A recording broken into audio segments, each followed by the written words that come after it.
What's up, guys? We are back to talk about Monster Legends once again, and in this video we are going to be talking about the potential danger of starting this game and reasons why you potentially should not play Monster Legends. So without further ado, let's jump right into it then. So the first thing I really want to talk about is the fact that this game becomes a huge liability as far as time consumption goes. It is very, very addicting, and for those of you who do not know the premise of the game, basically, it's one of those breeding kinds of games where you breed monsters. You use those monsters to get resources. You feed up the monsters. You upgrade buildings, and you get bigger, better, stronger monsters, and you use them to fight. And the cycle continues. And there are a number of, events throughout the game, timed events with other players, etc., etc. And these happen all the time, so you're never really technically free from the game. And really, I think one of the biggest dangers of this game is the fact that, well, again, I talked about how much time it takes up, but that's because this game is not one of those finite kinds of games that you might be used to playing or might have been used to playing growing up, right?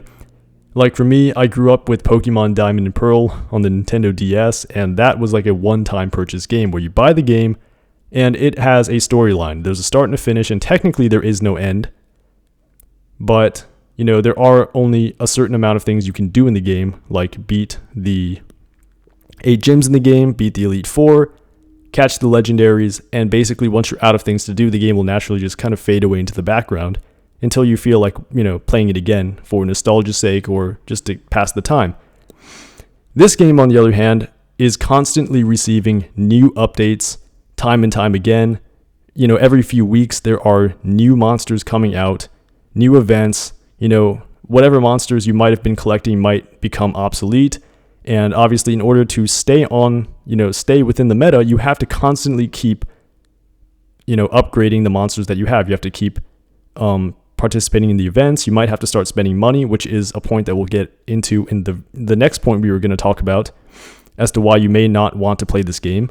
And it just basically, it's never ending. As long as the game is continuing to get updated, you will never, ever really just be able to catch your breath and kind of just play the game to enjoy it because of all the things that are going on in the game that you feel you might be missing out on if you don't consciously put your effort into it. So yeah, it's very, very time demanding. That's the very first kind of reason why I would recommend not playing this game, is if you have a lot of responsibilities. Or you may, have a goal in life, and this potentially may impede that goal if you start it. So, yeah, I would be really careful about it in that aspect. And that leads me to my second point, which is the amount of money this game can potentially cost. Because this game, again, it's not like a one-time purchase game. It's actually a free-to-download game, but it is not anything close to a free game if you want to actually experience it to its full capacity, and I'll explain that in a moment. So there is this perk in the game called the Legends Pass, which basically has a lot of unique rewards in it. Boosts to resources, boosts to the amount of time it takes to build your buildings and stuff like that. The upgrades kind of have a decreased percentage on them. And so on and so forth. And you also get an exclusive monster for $20, right? And this happens once a month. I think each Legends Pass lasts for 28 days. The base price is $20, and if you spend an additional $30, you can get another exclusive monster at rank 3. So you get like potentially 2 monsters, and there is a free monster, but that's not the one we're necessarily concerned with. And so you can see how much this could potentially rack up. We talked about previously how, new monsters are constantly getting released every single time. So people who are just like, well, I'll just get this Legends Pass and then I'll be done. And then, all of a sudden, next month you find that the monsters that are getting released are even better than the ones you got previously, and you start to change your mind. So really, this game has a lot of temptations to spend money.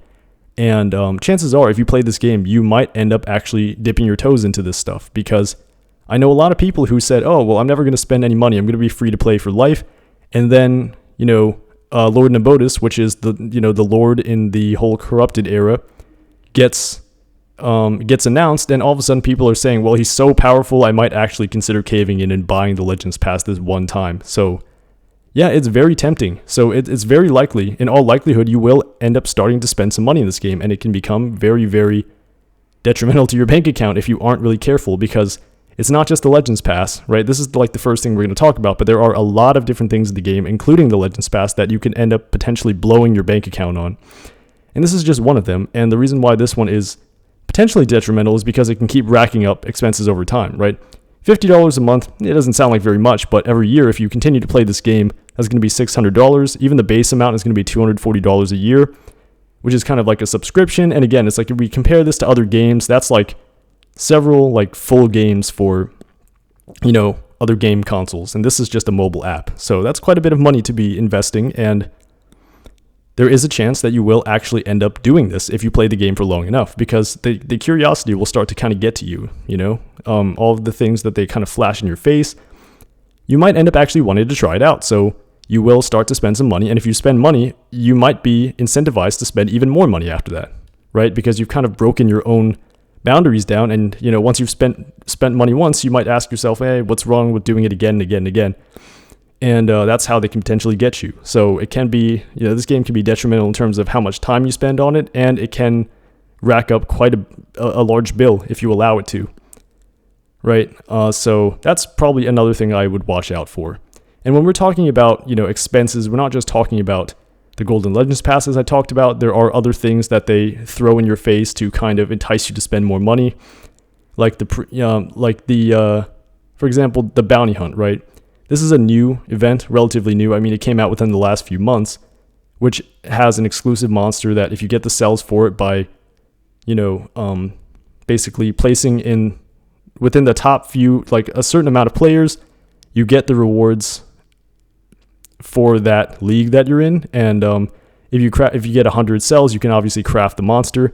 And they've obviously released something to go along with this called the Fugitive Hater, which is an exclusive monster that can only be paid for with real money. And it's usually a very overpowered monster. This time it's called Ingui, which is like this, people make memes about it for being this Cheetos monster, right? Last time it was Crew Electric. And, it's $100. And, obviously, going forward, they're going to keep adding more monsters like this into the game. So you can clearly see how, and you may be wondering, well, are people actually going to buy this? And my answer is clearly yes. Like if they're putting it up, it's not because they're just putting it up for show, right? They're actually putting it up because players are willing to buy it. Even if it's the minority of people who play the game who make up the players who buy these things, they are putting them up on sale because people will actually pay for this stuff. And I've purchased Crew Electric before in the past for $100. It was a rank 5 Crew Electric, and I figured, why not? It's a pretty good deal. But the point is, that kind of coincides with what I've just mentioned, which is that good monsters continuously get released every single season. And, I don't really see that kind of stopping in the future. It's always going to keep happening. And so if you play this game and you start playing it, there is a pretty good chance that you're going to start going down this path, and you potentially may end up getting addicted to the game. And in which case it's going to be pretty difficult to walk away. And it's basically a chain reaction of spending money and, spending time and investing. And, it just keeps on going and going and going as long as the game continues to go and release novel content that keeps you attached to the game. So, yeah, it can get pretty dangerous. And overall, I don't see this getting any better for free-to-play players, because just today, I noticed that, the additional monsters that were, basically that are featured as prizes for flipping over the right tiles this time were added back into the Era Shop alongside Stalk Killer, which was the exclusive bounty hunt monster this time. And the previous bounty hunt monster was also added. And these monsters were not previously available until just recently, which is, now obviously the bounty hunt is nearing the end. And, so I kind of predicted this. I kind of predicted that this would happen, and I guess the whole idea here is that players were gonna, assume that Stalk Killer was the only monster that was available, so they would spend all of their bounty coins on this monster, and then they would release all these other monsters, so that people are just like, oh, well, I don't have any left. I want these monsters, but I don't have any more coins left, so let me go to the store and buy some for real money. And again, I can't prove that that's the way that things are going, but it seemed like that was going to happen. I saved all of my bounty coins just in case Mojadrak came back, and it looks like I was right. So it really makes me think that the people who are running this game obviously are tailoring the game towards people who spend a lot of money. And they do a good job at that, because as I've mentioned previously in the video, that it is tempting. It is very tempting to start spending money. And if you start transitioning into that pay to win kind of territory, you're probably going to continue to do that in the future. And once they've got you, it's very, very difficult to break away. So yeah, I'd be very careful starting off the game for these specific reasons: the time and the money, basically. Right? And because I would consider this game to be kind of a whale prioritizer. And for those of you who don't know what that means, well, a whale is typically, I guess it's like a gaming term or something like that for people who spend a lot of money. The players, like the minority of players who spend a lot of money on in-app purchases. And I really think that this game is kind of reliant on those types of people.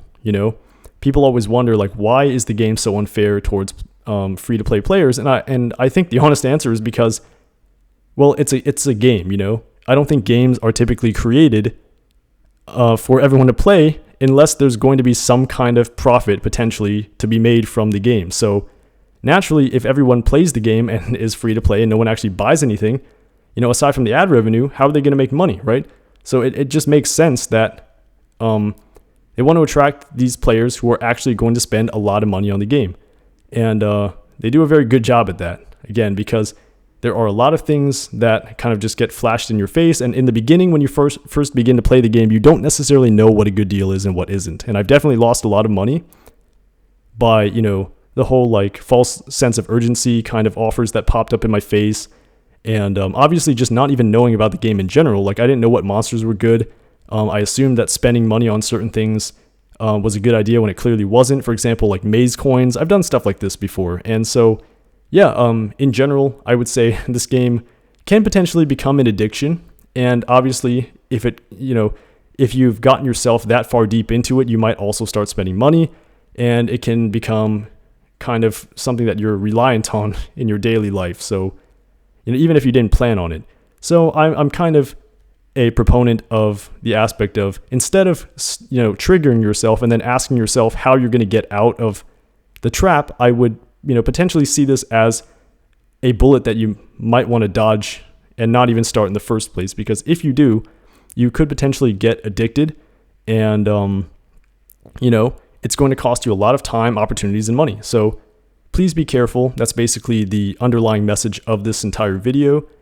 Obviously I couldn't go too in detail, but I feel like these were the general thoughts that I had and I wanted to talk about. So I hope you enjoyed the video. If you liked it, please smash the like button, please subscribe, and I will see you in the next one. Peace.